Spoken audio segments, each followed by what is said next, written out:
ఇష్ట దేవతలకు సంబంధించిన స్వప్నాలు అవి ఎంతవరకు దాని అర్థం ఏంటి? చాలామందికి రకరకాలైనటువంటి కళలు వస్తూ ఉంటాయి, స్వప్నాలు వస్తూ ఉంటాయి. అయితే దేవుడికి సంబంధించినటువంటి స్వప్నాలు వచ్చినప్పుడు చాలామంది హడలిపోతూ ఉంటారు, బెంబేలెత్తుతూ ఉంటారు, చాలా కంగారు పడుతూ ఉంటారు. కానీ మనము ఏ స్వప్నము దేనికి సంకేతము అనేటటువంటి విషయాన్ని కనుక మనం తెలుసుకున్నట్టయితే ఆ భయాందోళనలకు గురి కాకుండా ఉండగలుగుతాం మనము. ఉదాహరణకు స్వప్నంలో మన ఇష్టదేవుడు గనక నవ్వుతూ మనకు కనిపించాడనుకోండి, నవ్వుతూ భగవంతుడు స్వప్నంలో మనకు దర్శనం ఇచ్చాడు అంటే దాని అర్థము శాస్త్రం తెలియజేస్తుంది, నీకు వచ్చేటటువంటి కష్టాలన్నీ కూడా దూరం అవుతాయి అనేటటువంటి విషయాన్ని అక్కడ మనం అందరము కూడా గమనించాలి. ఉదాహరణకు కలలో పూజలు చేసినట్టుగా లేదా అభిషేకాలు చేసినట్టుగా మనకు కలలు వచ్చింది అనుకోండి, దాని అర్థం ఏమిటి? మనము జీవనంలో పురోగతిని పొందేటటువంటి దశకు చేరుకుంటున్నాము.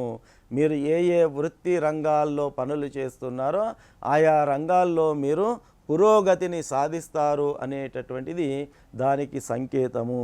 అదే రకంగా కలలో గనక ఏదైనా దేవాలయము కనిపించడం కానీ, లేదా గంట కనిపించడం కానీ, లేదా శంకు కనిపించడం కానీ, వాటి శబ్దాలు వినిపించడం కానీ, ఈ రకమైనటువంటి వాతావరణము, మందిర వాతావరణము గనక మనకు స్వప్నంలో వచ్చినట్టయితే మనకు ఆనందము కలగబోతుంది లేదా సంపద కలగబోతుంది అనేటటువంటిది సంకేతము మనకు అందులో ఇవ్వడం జరుగుతుంది.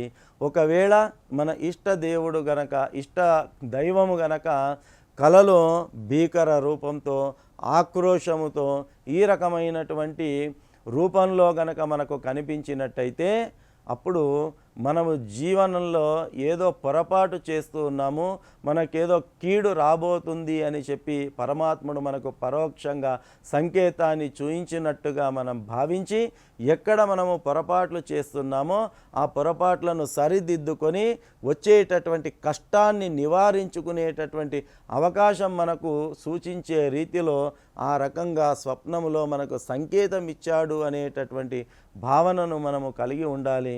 ఈ రకంగా మన యొక్క స్వప్నములో, కలలో గనక వివిధ దేవతలు లేదా ఇష్ట దైవము రకరకాలైనటువంటి రూపాలలో గనక మనకు దర్శనం ఇచ్చినట్టయితే ఏమాత్రం భయపడాల్సినటువంటి అవసరం లేదు.